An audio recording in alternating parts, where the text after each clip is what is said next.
Welcome, I'm John Glanville and this is video number 6 in the Calmness in Mind process. Now in this video we'll be talking about how OCD develops out of anxiety after long periods of stress, illness or trauma. But first a quick summary. In the last video we talked about how our childlike animal subconscious may use anxiety to sabotage us when our emotional battery is flat by scaring us into retreating from home and staying away from life. Your unconscious doesn't care about your job or your relationships. All it cares about is you being alive and biologically being calm and recharged. We talked about the strategies available to your subconscious to scare you, and it fell into 5 categories, which included a generalized anxiety, travel anxiety, social anxiety, sabotage anxiety through sabotaging your work, your relationships or yourself, and finally health anxiety. And for the majority of people, OCD is what happens when anxiety hasn't been enough to scare you to realize that you're exhausted. So your subconscious mind brings in the big guns to really try and get your full attention. Therefore, it needs to ramp up your anxiety to stop you from even leaving the house. Or when you do get out and about, it needs to scare you with thoughts or compulsions that force you to quickly return back home. Now, the options available to your subconscious to stop you leaving the house and to get you to come back quickly fall into 3 distinct categories, and they can be described as, firstly, things you have to do: touch, check, unplug, clean, line things up, make them symmetrical, wash your hands, things like that. Secondly, things that you may have to think or say or count or sing or pray, or you may need to swallow or breathe in certain ways, and then you may need to take some sort of physical action as well. And for some, if you don't do it right, then there's the fear that something bad may happen to you or a loved one. And the final group are intrusive and unrequested thoughts that arise from within your mind that can be very, very scary.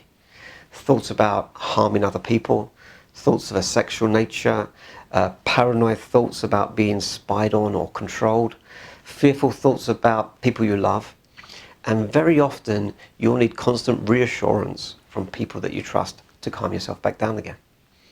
Now, as we proceed through this video, I'm going to go into lots more detail about these types of OCD. So, I'm going to do my best to explain how I think OCD works based on my own recovery, so I know it's possible, and from working for 12 years with many, many people who have gone on to make very, very large emotional changes in their well-being. To set the tone for where we're going, I would like to define a few boundaries. And I believe that the following statements, although metaphoric, are still realistic. And please don't take offense to any of them. I'd like you just to keep an open mind.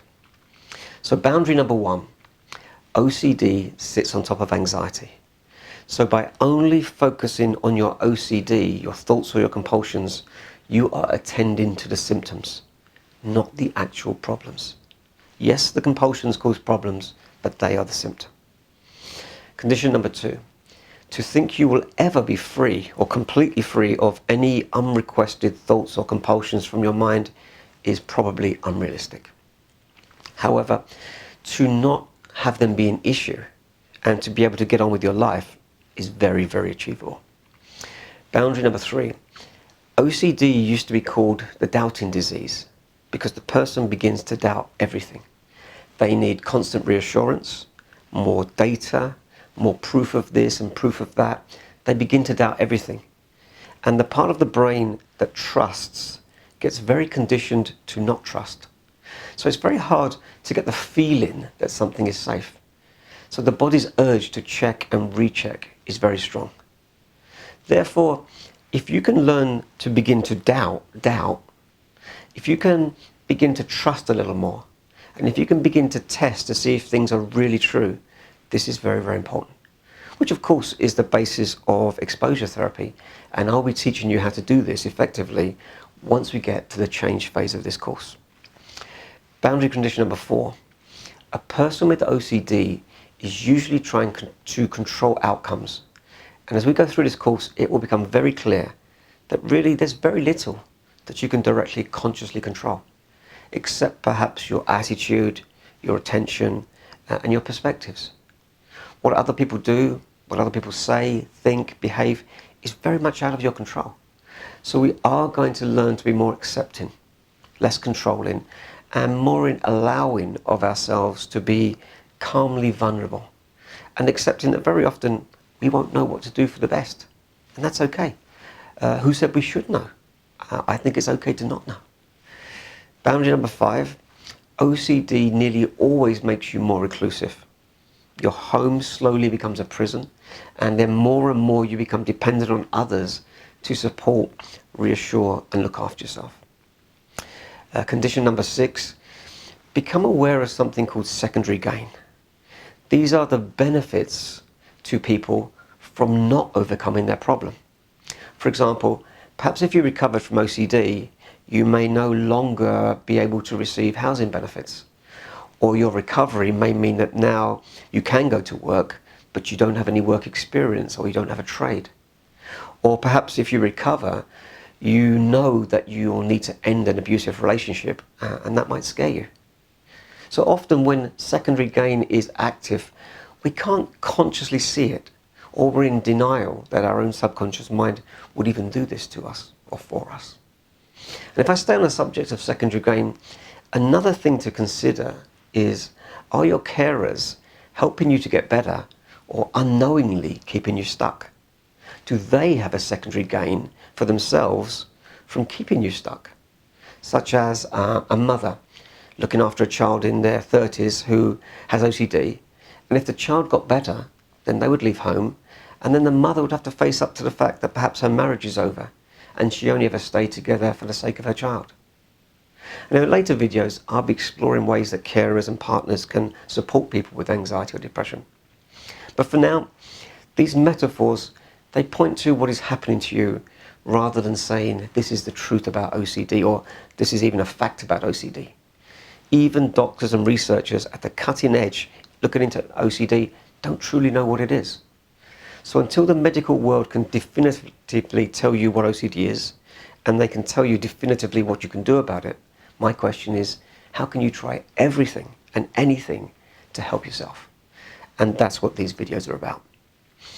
Now, a great question to ask yourself is, did I develop OCD, or was I born with it? Well, it's very uncommon for a child under the age of 6 to have OCD, unless they've gone through some sort of emotional trauma, or unless their parents have it, therefore they copied it or had it fearfully trained into them by their environment. Perhaps parents saying, oh, careful with that. Did you wash your hands properly? Or did you make sure you put it away properly like we do it? Can you see what I mean? And as I'll keep on saying, I don't classify OCD as a disease. It's a condition. You can't catch it. You develop it. And by changing the way you think and behave, you can undo your conditioned responses. It's not easy, but it is possible to make significant improvements. And this course will, over time, tell you what to do, but you have to put the work in. Repetition, repetition, repetition. Repetition reconditions your unconscious responses.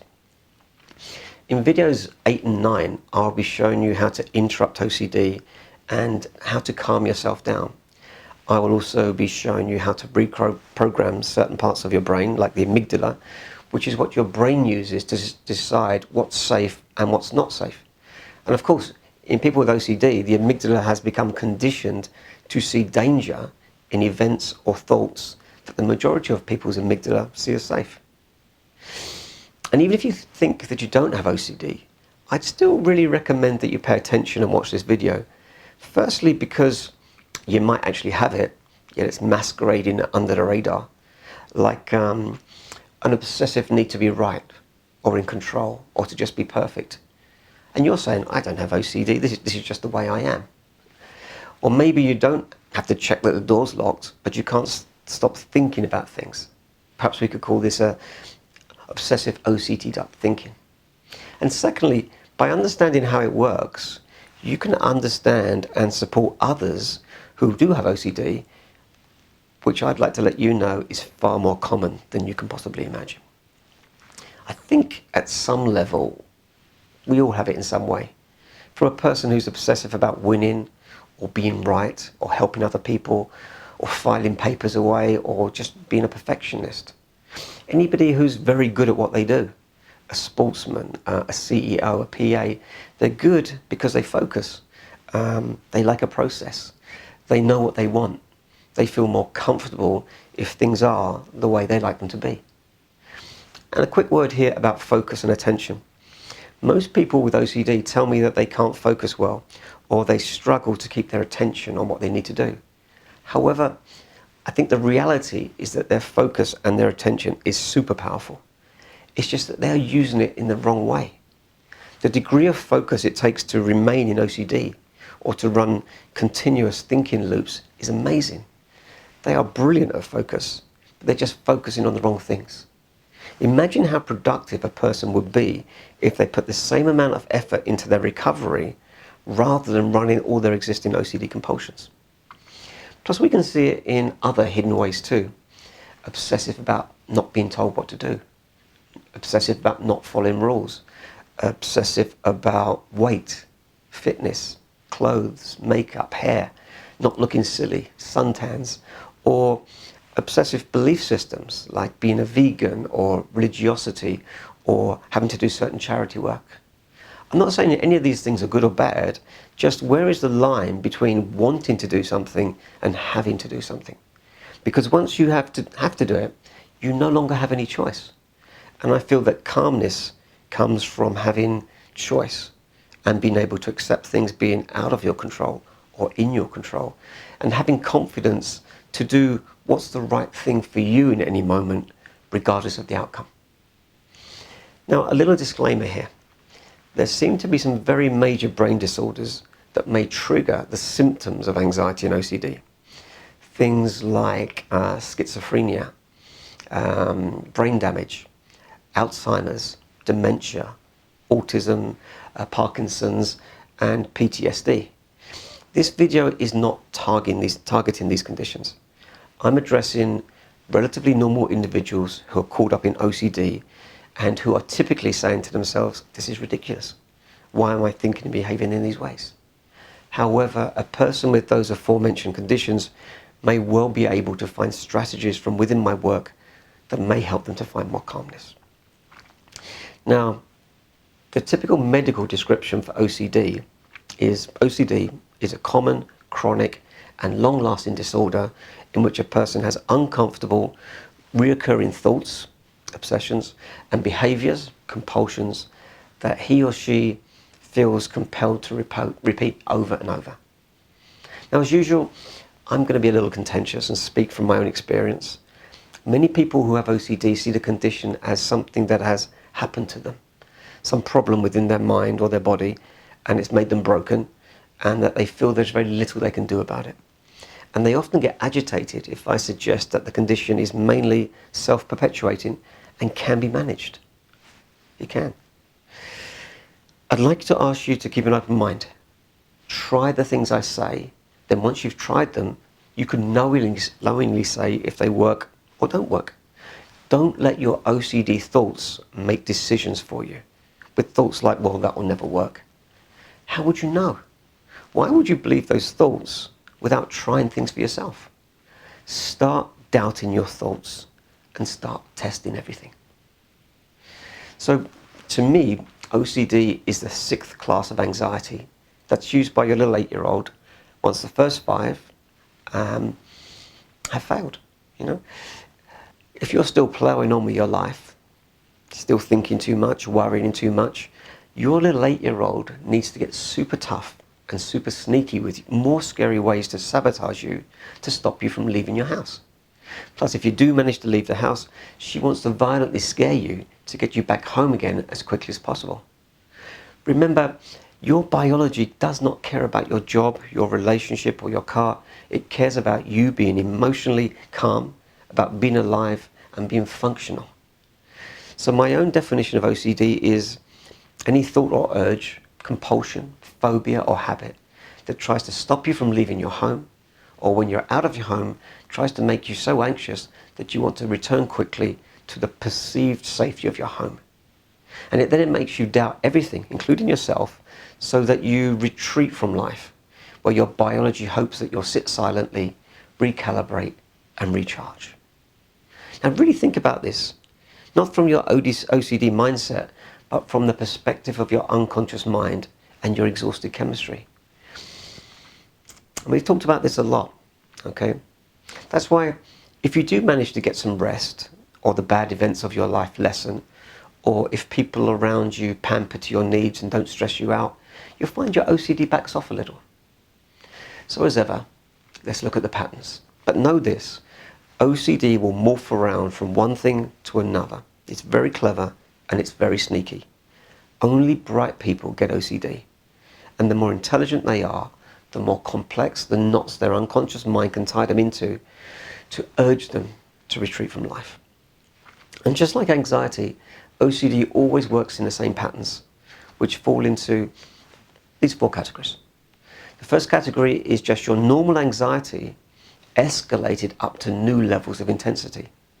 So take any of the 5 previously explained types of anxiety and spend all day worrying about it.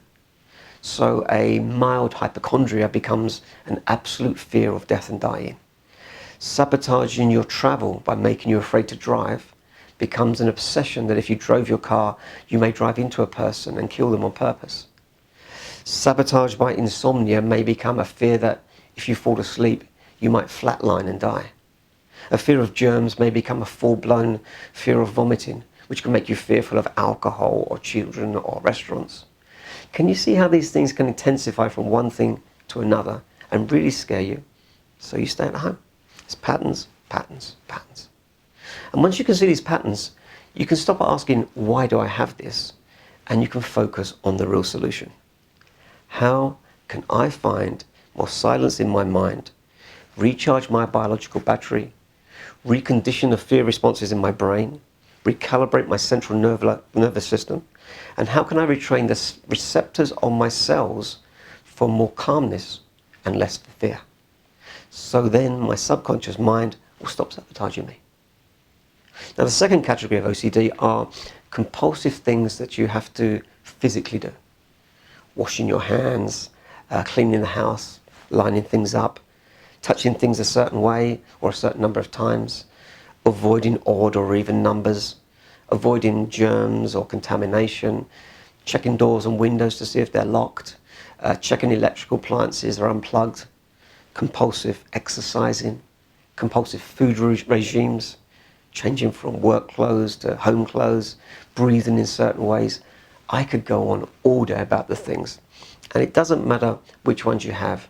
All these compulsions, no matter what, are just an unconscious trick to get your attention and pull you away from life. However, your conscious mind is looking for answers. Why do I have to do this? What will happen if I don't do this? These compulsions are just what your subconscious mind decided to focus on. Plus, you already know that once you can manage to overcome one thing, it just morphs to another, which further proves my statement that no compulsion has any meaning. It's just a way your unconscious is using to make you disengage with life. Category 3 are things you have to think and say and pray and count and sing, all in a certain way. And if you get it wrong, you may need to start again until a certain number of repetitions or until a time limit has been met. And many youngsters have this type of compulsion, and it can often take them 2 to 3 hours to get to sleep each night because they have to run through all these certain procedures in their mind in a perfect way. And for some, perfecting this mental routine is enough to calm themselves down, but for others, they may need to actually do something physical as well, such as turning all the lights on and off, or checking the doors, or arranging things into certain orders. Now, for some people, these thinking procedures can become very scary, especially if they add in the belief that if they don't do it, or if they get it wrong, something bad will happen to them or to a loved one, or there may be negative religious connotations. We often see this pattern formed after a family member has been ill or passes away, and there's a feeling of guilt or blame that they could have prevented it in some way. Of course, these are only stories, but they're enough to scare you into doing these procedures just in case. And know this, the world will not end if you don't do these things. All that will happen is that you will feel anxious. This is why, as we move forward throughout the course, I will be teaching you how to interrupt your anxiety, how to calm yourself down, how to reprogram your mind, and how to let go of all the stories that you're addicted to. Now, the final category, and of course you may have differing compulsions from each group, these are intrusive thoughts. These are often nasty, very scary, unrequested thoughts, desires or urges that may shock or frighten you. And you know you probably wouldn't act on them, but you worry that you might. Doubt becomes prevalent, and once again this stops you from going out, traps you at home, and it starts you badgering other people for reassurance or validation. Consciously we're thinking, what's wrong with me? Why am I having these crazy thoughts? Yet subconsciously it's thinking, excellent, this will scare him, this will make him stay at home where he can recharge. You do stay at home, but instead of silently recharging, you're further driving yourself mad and exhausting yourself with more worrying, guilt, more OCD thoughts, or beating yourself up because you're missing out on life. So let me give you some examples of intrusive thoughts that are commonly experienced. The thought that you might stab your family to death whilst they sleep at night. It's pretty scary. A mother may fear that if she's bathing her baby, she might drown it, or she might throw it down the stairs. A thought that you may sexually abuse a child, or even your own child. A fear that you may poison some people if you made coffee for them. A fear that you may be gay and that perhaps you're in the wrong relationship. Thoughts of an inappropriate sexual nature about yourself or other people. A fear you're being watched, observed, tracked, or you'll have your identity fraudulently misused. A fear that people could read your thoughts. A fear you're being controlled by some external force or devils or demons. A fear that you may set fire to a house. Or if you read about an arson attack in a newspaper, you might wonder if it was you and you need to find some proof that it wasn't you. Once again, there's no limit to the stories that your mind can use to trap you. And these are just some of the more common ones. They're not true. They're OCD. And it's just trying to catch your attention and keep you stuck. But they feel so real. But they're not true. It's a trap. It's a trick of OCD. And I will be teaching you how to change these thoughts as we move on through the course. Remember, we're still in the understanding phase of this course.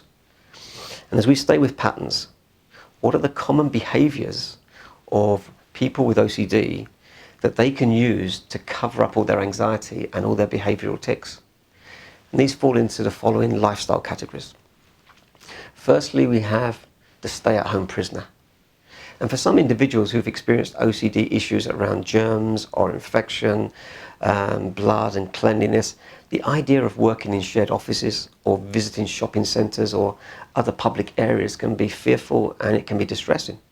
Therefore, it becomes easier to stay at home in an environment that you can control.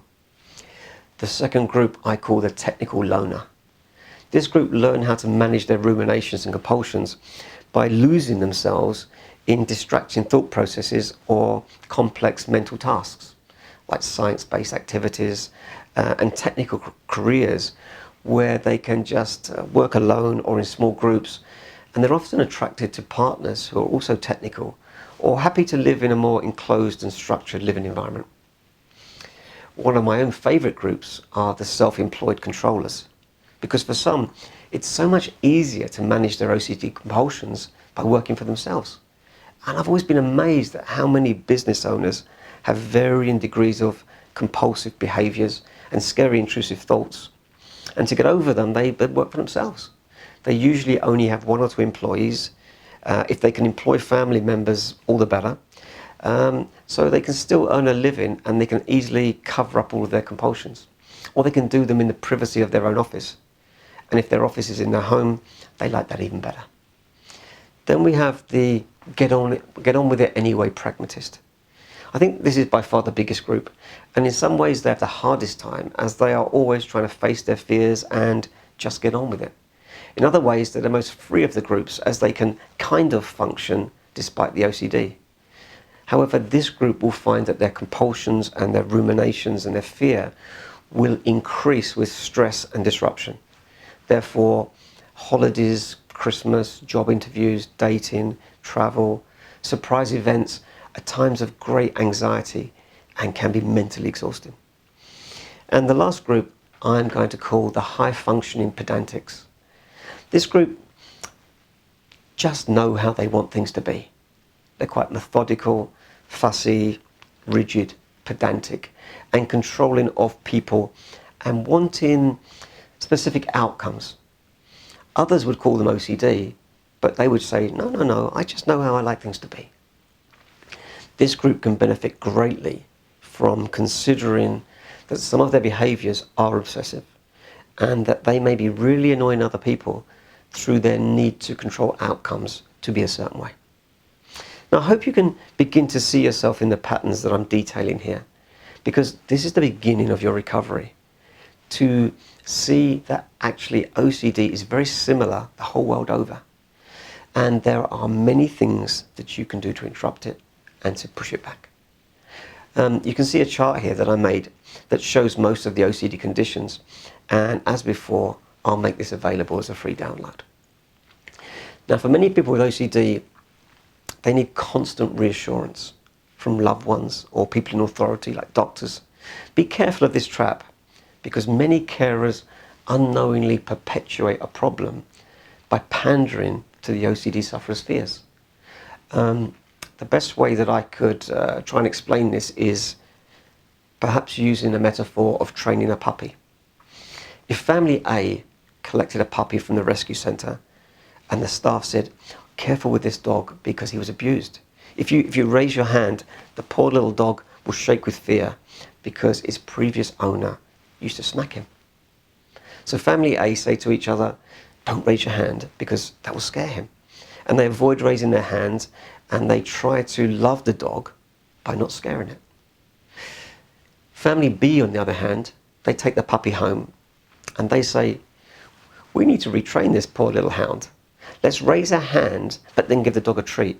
Then they read it again. Raise their hand, give the dog a treat. Raise their hand, give the dog a treat. And within 10 minutes, the dog's brain has been reprogrammed. And so they don't have to avoid anything anymore. You must stop avoiding things you don't like and start retraining yourself to be okay with feeling uncomfortable, to be okay with being out of control, or to be okay having unrequested thoughts in your mind. Now, once again, I'll be teaching you how to do this, but know this: avoiding your fears will not lead you out of OCD. It will just trap you further. Now, in the next video, where we will explore depression, I will be going into lots of detail about how our cells work, how our chemistry works, how our biology operates. Because if you currently feel anxious or depressed, which is of course a function of your chemistry, then unless you can change these aspects of yourself, then you're always going to feel the same way. So, do you have a defective brain, or has OCD developed over time through your troubled thinking, exhausted biology, which has conditioned your brain and your biology? Well, I believe that for 90% of people, OCD is the latter. Therefore, you're not stuck with it. It's not genetic, it's behavioural. So by embracing new behaviours, we can begin to rewire ourselves.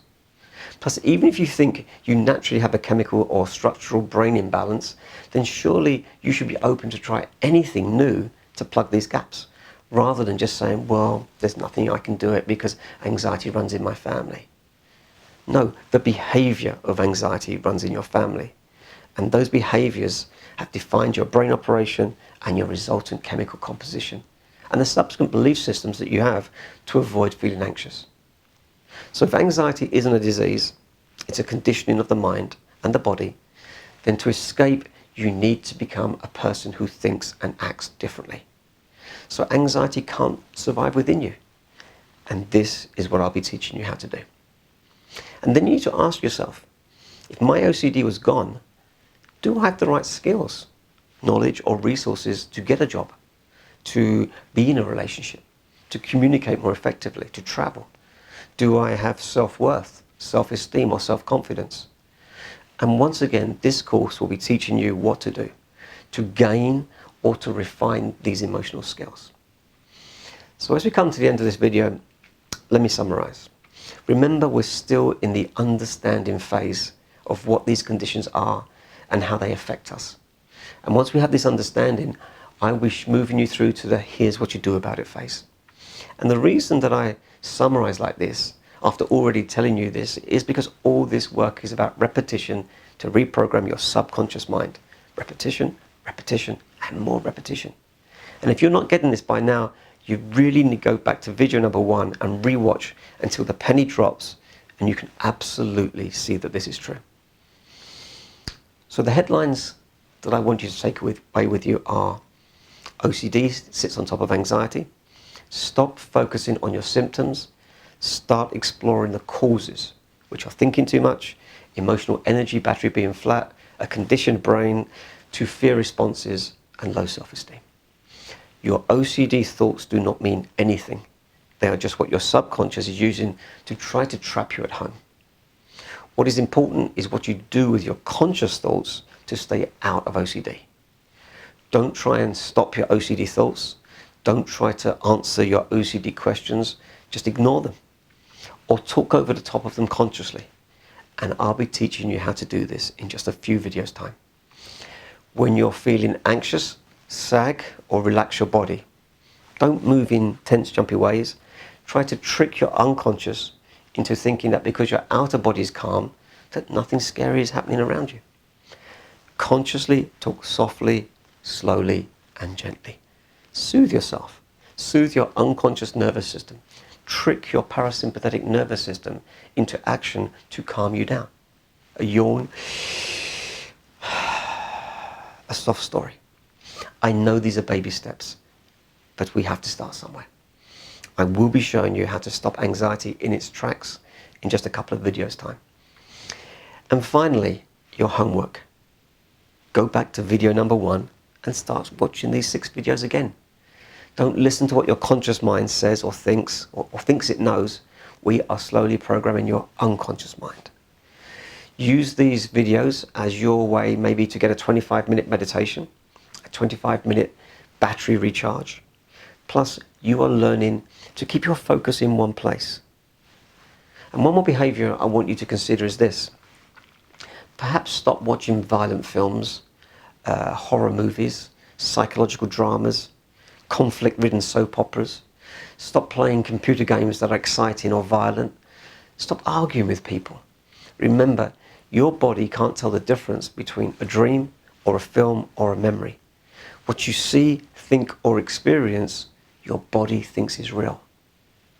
And we want your body to be resting. We want your battery to be recharging. Begin to take sleep more seriously. Go to bed earlier. Don't watch TV or use computers in bed. Begin to think about healthier foods, more exercise, and a more loving internal dialogue for your body, your pet. Now in the next video, I'm going to discuss depression, our chemistry, our biology, and the amazing ways available for us to change our internal feelings. So thank you for watching, and I'll see you shortly.